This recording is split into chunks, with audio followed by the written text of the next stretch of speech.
Opponents of the Democrats' health care bill gained major ground today when District Court Judge Roger Vinson ruled the entirety of the federal health care bill unconstitutional. Now, Judge Vinson ruled on the legal challenge issued by attorneys general of 26 states who sued the government, arguing that the bill is unconstitutional.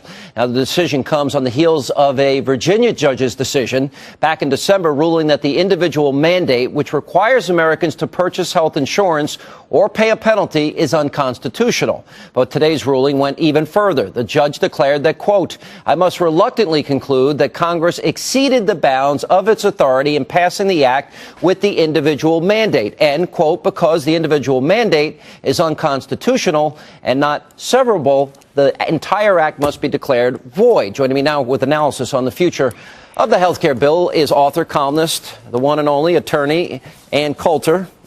Mrs. Coulter, welcome back. Thank you. Good to be here, Sean. Well, we appreciate you being with us. All right, first of all, we've argued this for a long time. Now we have two significant court decisions, which tells me that that coupled with the repeal in the House, the ability of Congress to defund it, Obamacare, the signature legislation of liberals, is what? Is it dead? It's definitely dead tonight. The court's decision declared that it was unconstitutional immediately. His ruling has not been stayed. So right now, federal officials are not allowed to enforce Obamacare. Though I am torn because on one hand, the law is clearly unconstitutional, but on the other hand, I just got my White House waiver. So. one of a couple of hundred companies. Here, I read a lot of the judge's ruling today, and it's about, 78 pages. I was really impressed. You know, he quotes Madison in the Federalist Papers and gives great detail historically, constitutionally. There's no court precedence. There's no constitutional authority to grant this.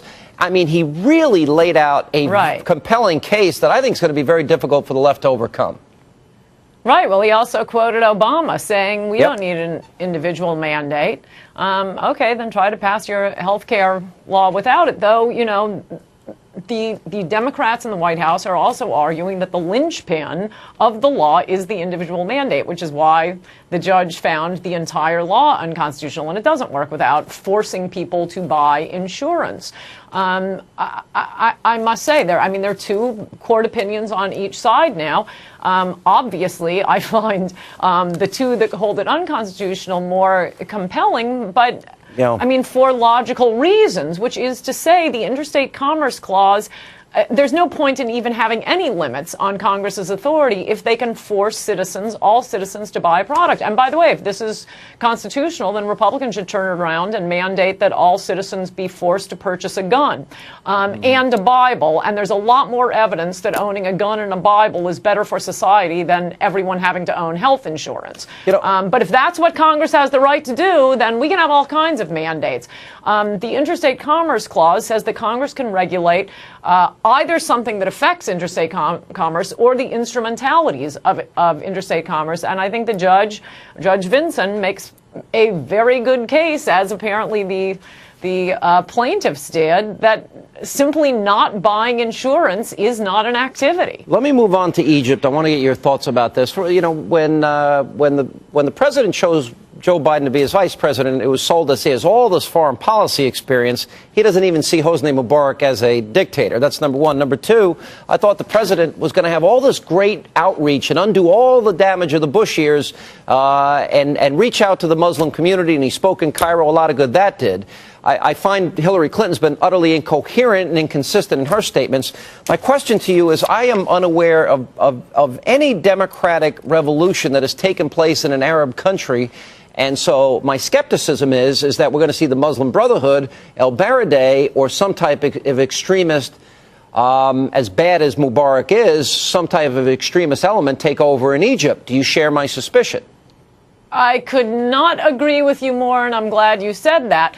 I won't, like half the people on TV, pretend I've been an expert on Egypt all this time, but I am a bit of an expert on mobs and a bit of an expert on liberals.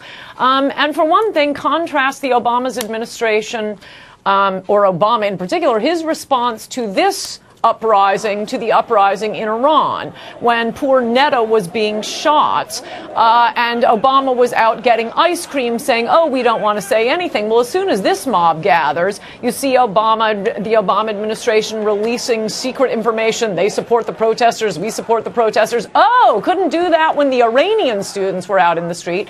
And secondly, a mob like this with no women. I've watched 18 hours of this. I've looked at the photos that maybe they can produce a woman. The New York Times keeps claiming there are women carrying their Louis Vuitton bags. There were a lot of women at Tiananmen Square. There were a lot of women when the Iranian students peacefully protested. A mob that is mostly men has never led to something good coming out of it. I see some women right there on the screen, so there's some, but I would agree with you, the majority have been men. But let me ask you this. Yes, and when they're smashing the National Museum and decapitating mummies, I mean, yes, that may be a small portion of this mob, but this is a dangerous mob. Do you not look, if 40% or 50% of the population is living in poverty, and 30% of the young people, 60% of the population is under 30, and 90% of them can't find work, there seems to me that there is some democratic motivations behind some of the protesters. What I'm worried about is that has now been hijacked by the Muslim Brotherhood and those that want to take power, which will put in place a far worse dictatorship than we see now. Yes, that is what I'm worried about. Sure, of course changes should have been made. It wasn't a fabulous regime. It was brutally unfair and a dead-end society, the same sort of society Obama wants to create here. But nothing good has ever come from riots like this in the street. You need a slow transition, and I think you're right, Obama. If they're going to turn around and support the protesters when this comes up, then they should have been supporting a peaceful transition to a more democratic and just regime with a rule of law. This isn't a rule of law protest. And Coulter, thanks for being with us. Always appreciate your opinion. And when we